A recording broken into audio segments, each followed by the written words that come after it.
Mummy जी, मैं उनकी परेशानी समझ लेती हूँ, तो वो मेरी तकलीफ क्यों नहीं समझ सकते? बहू, तुमने मेरे शेर जैसे बेटे को गाय बकरी समझ लिया है क्या? हर रोज देखती हूँ, सुबह न जाने क्या घास फूस नाश्ते में परोस देती हो और वो बेचारा सुप साप खा लेता है। यही मेरा बेटा स्कूल और कॉलेज हलवा पूरी खाकर जाता था। इसकी जो भी इच्छा होती थी बिना कहे मैं पूरी कर देती थी। अब देखो, कुछ कहता नहीं, फिर भी तुम अपने मायके वालों के पास हमारी शिकायत करने से पीछे नहीं हटती। सच कह रही हूँ या झूठ? ललिता जी अपनी बहू नेहा से कहती है। नेहा बोली, मम्मी जी, ऐसा नहीं है कि मैं आपके बेटे की दुश्मन हूँ। कल रविवार था, उन्होंने तेल मसाला बहुत खाया था, इसलिए आज उन्हें मैं हल्का नाश्ता दे रही हूँ। जानती हूँ आप माँ हैं, पर मैं उनकी ख्याल आपसे कम नहीं रखूंगी। और आपको ऐसा क्यों लग गया कि बिना बात के अपने मायके में आप लोगों की शिकायत करूंगी? अरे सास और पति तो मेरे ही हैं, उनकी शिकायत करके मुझे क्या खुशी मिलेगी? ललिता जी बोली, रहने दो। जब भी तुम्हारे मायके से कोई आता है या किसी का फोन आता है, कभी तुम्हारे चेहरे पर खुशी नहीं दिखती। घंटों उनसे बात करते हो, फिर भी जताती हो कि तुम्हें यहाँ फुर्सत नहीं मिलती। हमने भी घर परिवार संभाला है, तुमसे ज्यादा काम करते थे, पर हमेशा मुस्कुराते हुए हर किसी का स्वागत और विदाई करते थे। छोड़ो, मैं भी किसे समझा रही हूँ। इतना कहते हुए ललिता जी खा पी कर अपने कमरे में आराम करने चली गई। नेहा जाती हुई सास को देखकर सोची, सही कहा है, किसी ने जब औरत ही औरत की परेशानी नहीं समझेगी तो किसी दूसरे से क्या उम्मीद लगाई जा सकती है। नेहा बच्चों को स्कूल भेज दी, फिर पति को दफ्तर भेज दी, सास को बेटे के सामने नाश्ता करती थी। उन्हें लगता नेहा सबको स्वादिष्ट नाश्ता देती है और उन्हें सादा भोजन देती। इसी कारण नेहा सबके लिए एक जैसा ही नाश्ता बनाती थी। बस अपनों से यही उम्मीद करती थी कि थोड़ी सी परेशानी उसकी भी समझे। जहाँ गर्मी में हर कोई पंखे की हवा और एसी की ठंडक चाहता था, नेहा पसीने में तरबतर हो जाती थी, फिर भी अपनी जिम्मेदारियों को वो समझती थी। एक हफ्ते बाद उसके पति मुकेश दफ्तर से निकलते हुए बोले, आज कुछ अच्छा खाने की इच्छा हो रही है, वक्त मिले तो बाहर से जाकर कुछ नॉनवेज ले आना। अभी तो मुझे आने में वक्त है, तब तक तो बना ही लोगी। वैसे भी एक ही तरह का खाना बनाकर तुम भी उब गई होगी, घर में काम ही कितना होता है, इसी बहाने तुम्हारा भी दिल लग जाएगा।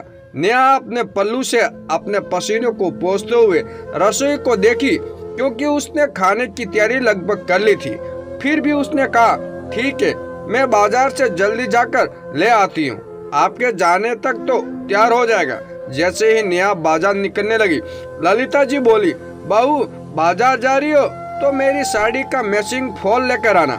नेहा बोली, मम्मी जी ये दफ्तर से घर आने के लिए निकल चुके हैं और मुझे नॉनवेज बनाने बोले हैं। अगर मैं दूसरे काम में लग गई तो रात का खाना तैयार नहीं हो पाएगा, फिर ये नाराज हो जाएंगे, तो आपका काम किसी और दिन कर दूंगी। इतना कहते हुए नेहा जल्दी से निकल गई। ललिता जी पीछे से बोली, जताती तो ऐसे है जैसे पूरे घर का बोझ यही उठाती है। अरे मेरा बेटा आकर कमा कर ना लाए तो क्या मायके से लाकर खिलाएगी? ओहो, न जाने अपने आप को क्या समझती है। नेहा शाकाहारी भोजन करती थी, फिर भी भागी भागी गई और नॉनवेज लेकर आई। बनाने में वक्त लगा, पर गर्मी में बेचारी ने पति और परिवार को खुश करने के लिए वो भी क्या किया। रास्ते से मुकेश ने फोन किया और बोले, बहुत गर्मी है, कमरे का एसी ऑन कर देना, मैं करीब एक आधे घंटे में पहुंच जाऊंगा। करीब एक घंटे बाद मुकेश घर आए और आते ही बोले, आज मैं पराठा खाऊंगा, पर डाइनिंग हॉल में नहीं, कमरे में खाऊंगा। कई बार बोल चुका हूँ, डाइनिंग हॉल के लिए एसी लगवा लेते हैं, पर तुम हो कि न जाने पैसे बचाकर किसे देना चाहती हो। इतना कहते हुए वो अपने कमरे में चले गए। नेहा सोची, दिन की सब्जी है, उसके साथ पराठा भी अच्छा लगेगा, तो मैं भी आज पराठा ही खा लूं। उसने बनाना शुरू किया। बच्चे, पति और सास सबके लिए उसने 2-2, 3-3 पराठे बनाए। सबको खाना इतना अच्छा लगा कि उन लोगों ने दोबारा मांग कर पराठा लिया। देखते ही देखते सारा आटा खत्म हो गया। नेहा किसी से कुछ नहीं बोली। सब खाकर आराम से कमरे में एसी की ठंडी हवा खा रहे थे। नेहा को भी बहुत तेज भूख लगी थी। जब भी उसे भूख लगती थी तो उसकी बचपन की आदत थी कि उसकी आंखों में आंसू आ जाते थे और उसे अपनी माँ की याद आती थी। उसने सोचा अब कौन अपने लिए फिर से आटा लाए, तो उसने दिन का बसा हुआ चावल लिया और सब्जी के साथ खाने लगी।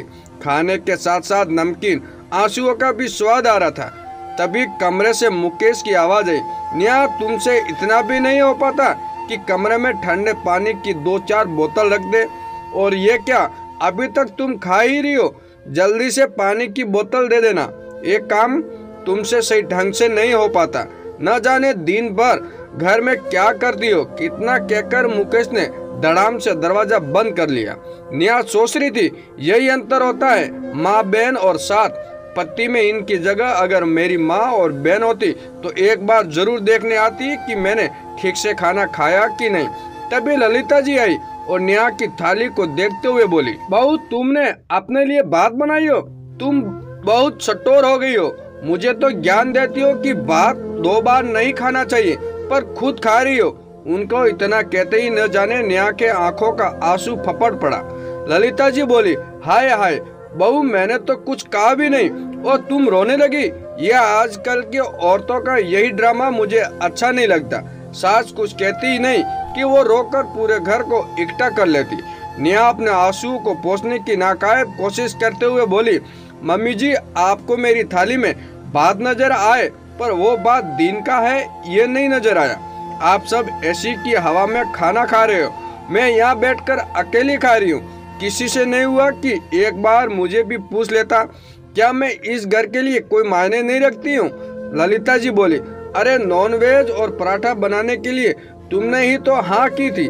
नेहा बोली, मम्मी जी जब मैं उनकी पसंद या नापसंद, यहाँ तक कि उनकी हंसी के पीछे की परेशानी भी समझ लेती हूँ, तो मेरी परेशानी कोई क्यों नहीं समझ पाता?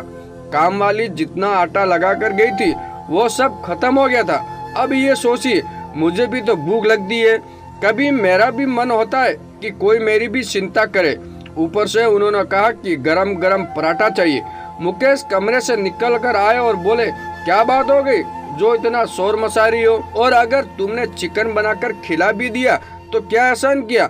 अरे आज तो बिल्कुल अच्छा नहीं बना, उसमें नमक भी कम था। लगता है तुमने जल्दी में बना दिया, काम में तुम्हारा ध्यान ही नहीं लगता, दिन भर फोन में लगी रहती हो। नेहा सास को देखी और बोली, मम्मी देख लिया आपने, मैं इनकी कई गलतियों को नजरअंदाज करती हूँ, पर आज खाने में नमक क्या कम हुआ? पल में मेरी मेहनत को दुत्कार दिया। हम औरतों अपनी भूख को पानी से मिटा लेते हैं, परंतु पति और परिवार को नए नए व्यंजन बनाकर खिलाते हैं। छोटी सी हमारी भूल ना होते हुए भी सब हमें 4 बातें क्यों कहकर चले जाते हैं? क्यों? वो इसलिए ना कि मैं इस घर की नहीं दूसरे घर से आई हूँ। इतना कहते हुए नेहा बचे हुए खाने को प्रणाम करके रसोई में रखकर रोते हुए अपने कमरे में चली गई। अगले दिन नेहा चुपचाप अपना काम और बेटे के कमरे जाकर बैठ गई। ललिता जी बोली, बहू कल की बातों को भूल जाओ, हो सकता है वो भी दफ्तर से थक कर आया होगा, इसलिए तुम्हें 4 बातें सुना गया। नेहा बोली, मम्मी जी मैं उनकी हर परेशानी को समझती हूँ, तो वो मेरी तकलीफ क्यों नहीं समझते? खैर जाने दीजिए, जाइए आप भी थोड़ा आराम कर लीजिए, तब तक मैं कुछ कपड़ों में इस्त्री कर लेती हूँ। नेहा जब कपड़ों में इस्त्री कर रही थी तभी उसकी माँ सुनीला जी का फोन आया। संयोगवश ललिता जी ने उठाया। ललिता जी समदन से हालचाल पूछ रही, फिर बोली, हमारी बहू कुछ ज्यादा ही नाजुक है, कभी कभी न जाने क्या हो जाता है, बिना बात के भी रोने लगती है। सुनीला जी हंसकर बोली, नहीं समदन जी, मेरी बेटी बहुत मजबूत है, पर हाँ जब कभी भूख लगती है और थकान ज्यादा हो जाती है तो वो रोती है। सबको खाना परोस देगी, पर खुद का बनाया हुआ खाना कोई और परोस कर दे तब उसे अच्छा लगता है। ये उसके बचपन की आदत है। वो कहती नहीं, पर मैं समझ जाती थी कि उसे भूख लगी है। अब आप वहाँ हैं तो माँ की जिम्मेदारी तो आपको ही उठानी होगी, क्योंकि मेरी बेटी तो मैंने आपको दे दी, उसे बहू नहीं बेटी समझिए, तो उसकी हर आदत आप समझ जाएंगी। रात में मुकेश चुपचाप खाना खा रहा था। नेहा जैसे ही ललिता जी को खाना देने लगी, ललिता जी बोली, बहू तुम भी हमारे साथ ही बैठ जाओ और लाओ आज मैं तुम्हारे लिए खाना लगाती हूँ। नेहा आश्चर्य से ललिता जी की तरफ देखी तो ललिता जी बोली, तुम सबके लिए इतना कुछ करती हो तो क्या मैं तुम्हारे बनाए खाने को तुम्हें परोस नहीं सकती? और मुकेश जब कभी भी तुम्हें खाना हो तो 2 दिन पहले बहू को बताया करो, आखिर वो भी दिन भर घर के काम में थक जाती है। हम लोग खाने के समय ये नहीं देखते कि बेचारी बहू के लिए कुछ बचा है कि नहीं। जब ये सबके लिए इतना सोचती है तो इसके लिए सोचने की जिम्मेदारी हमारी भी तो कुछ बनती है। सास की बातें सुनकर नेहा की आंखें भर आई। मुकेश को भी अपनी गलती का एहसास हुआ कि कल उसने कुछ ज्यादा ही बोल दिया था। उसने कान पकड़कर नेहा के सामने माफी मांगी और बोला, मुझे माफ कर दो, मैंने ध्यान ही नहीं दिया कि खाते खाते हम कितना खा गए। तुम तो नॉनवेज खाती भी नहीं हो, फिर भी हमारे लिए बनाती हो। मैं भी बुद्धू, अरे नमक कम था तो ले लेता, अपने इस बद्दू पत्ती को माफ कर दो। ललिता जी बोली, बहू ये तो बचपन से बुद्धू है, इसे माफ भी कर दो। अब रविवार को एक वक्त का खाना या तो हम बनाएंगे या बाहर से मंगवाएंगे, पर बहू को एक समय का आराम देंगे। क्यों बहू, अब तो ठीक है ना? नेहा झट सा ललिता जी के गले लग गई और बोली, मम्मी जी सालों लग गए पर आज मैं इस घर की हो गई। मित्रों, आप सबके लिए घर में ये घटना होती ही होगी। आपको पता नहीं चला होगा कि बच्चों या पुरुष जब खाने लगते हैं तो कई बार महिलाओं के लिए रोटी कम पड़ जाती है, पर वो कभी शिकायत नहीं करती है। वहीं कभी खाने में कोई कमी हो जाए तो वो उस पर अंगुलियां क्यों उड़ जाती है। दोस्तों, ये कहानी आपको कैसी लगी कमेंट करके जरूर बताएं।